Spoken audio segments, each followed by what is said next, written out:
Hoy, es el tercer domingo del tiempo ordinario. Es domingo día del Señor. Hoy estamos mandados a participar de la celebración eucarística. La comunión en la Eucaristía es el centro de nuestra vida cristiana. Así como en nuestra vida material necesitamos alimentarnos durante el día para obtener la energía necesaria para que nuestro cuerpo esté fuerte, nuestra alma necesita alimentarse de la palabra de Dios y de su cuerpo y su sangre al menos una vez por semana. Por eso es importante que asistamos diligentemente a la Eucaristía. Todas las Eucaristías son importantes, pero la Eucaristía dominical tiene un valor superior a la misa de diario. Por favor, por el bien de nuestra alma, no faltemos a la Eucaristía dominical. En la primera lectura hoy se proclaman los versículos del 21 al 28 del 18º capítulo del libro de Deuteronomio. El Deuteronomio es uno de los libros del Pentateuco, los 5 libros en los que se contiene la ley de los judíos. Los otros libros en los que se encuentran estas normas de vida son Génesis, Éxodo, Levítico y Números. Recordemos que cuando Moisés había subido al monte de Dios para recibir los 10 mandamientos, el pueblo, al ver que tardaba, se desesperó y se hicieron un ídolo de oro. Esto no fue agradable a Dios. Por pecados como esto Dios impidió que los que salieron de Egipto, de la esclavitud a manos de Faraón, no entraran en la tierra prometida. Por eso le tomó al pueblo 40 años llegar desde Egipto hasta su destino. Cuando en la Biblia se menciona el número 40 no se toma de forma literal. Tal vez no hayan sido exactamente 40 los años que el pueblo caminó en el desierto. El número 40 tiene un significado en la mentalidad judía, representa un tiempo de purificación. El pueblo debía purificar sus pecados antes de ingresar en la tierra prometida. Volvemos a ver el número 40 en los 40 días que Jesús estuvo en el desierto antes de ir a Jerusalén para ser arrestado, condenado a muerte y crucificado para resucitar al tercer día. El pueblo caminó el tiempo que fue necesario para purificarse. Moisés estaba entre los que salieron de Egipto, por eso él no entró en la tierra prometida. El pueblo también había pedido un nuevo profeta a Dios. Así que, hoy, Yahvé Dios responde a esta petición. Dice que enviará otro profeta. El profeta es el que habla en lugar de alguien. Los profetas eran aquellas personas que comunicaban la voluntad de Dios al pueblo. El profeta no hablaba por sí mismo, sino que dice lo que Dios quiere comunicar al pueblo. Hoy escuchamos que Dios dice que entre nuestros hermanos hará surgir un profeta. De entre nosotros Dios elige personas para que hablen en su nombre. Recordemos que por el bautismo obtenemos una triple naturaleza. Las de sacerdotes, profetas y reyes. Todos tenemos un sacerdocio común que nos permite santificar y bendecir. Somos reyes porque gracias al bautismo somos hijos adoptivos del Padre, por eso nos llamamos hermanos y somos profetas. A través del bautismo se cumple la palabra de este pasaje: el Señor Dios hará surgir en medio de ustedes, entre sus hermanos, un profeta. A él lo escucharán. Pondré mis palabras en su boca y él dirá lo que le mande yo.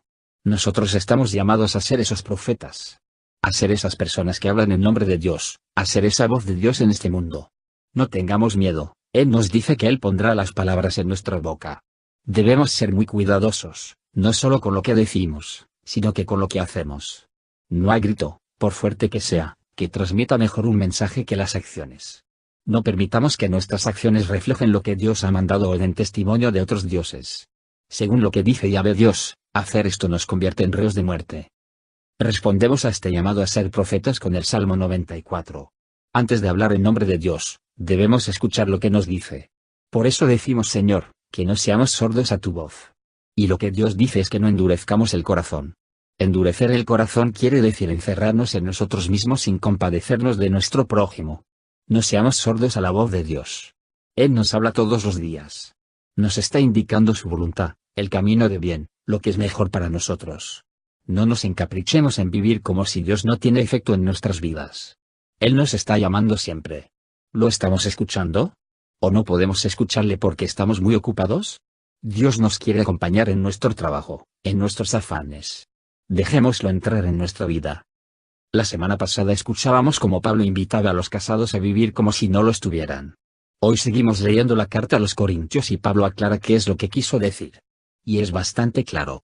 Dice San Pablo: el hombre casado se preocupa por las cosas de esta vida y de cómo agradarle a su esposa. Pablo no dice que vivamos olvidándonos de nuestra familia.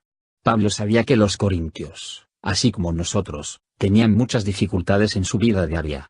Tenemos que pagar cuentas, dificultades en el trabajo, con el jefe, con los compañeros de trabajo, con los vecinos, que el sueldo no ajusta, que los hijos tienen necesidades y debemos hacer milagros para salir adelante.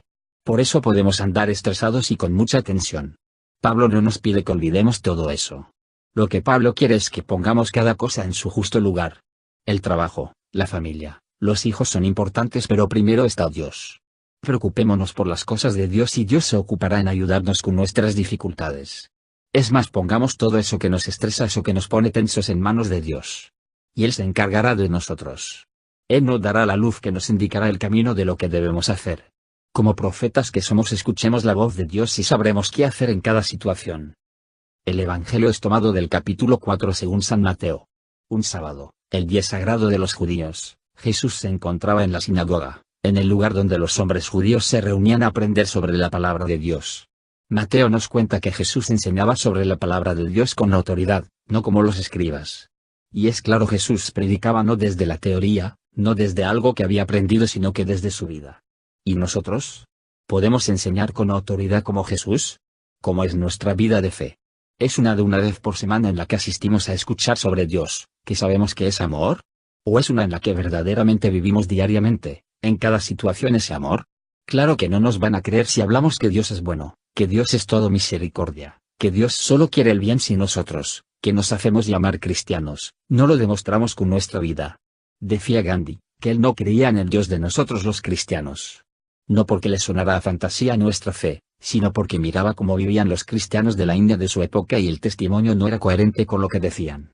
Recordemos lo que decía la primera lectura: pero el profeta que se atreva a decir en mi nombre lo que yo no le haya mandado, o hable en nombre de otros dioses, será reo de muerte. Esta muerte no se refiere a la muerte material. Se refiere a la vida eterna.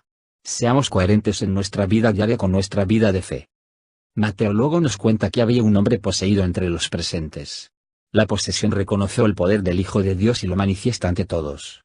Jesús lo manda a callar y esta posesión sale del hombre. Confiemos en Jesús. Él tiene la autoridad para sacar de nuestra vida aquellas posesiones que nos llenan de estrés y de angustia. Abandonémonos en Jesús, pongamos todos en sus manos. Que Dios te bendiga.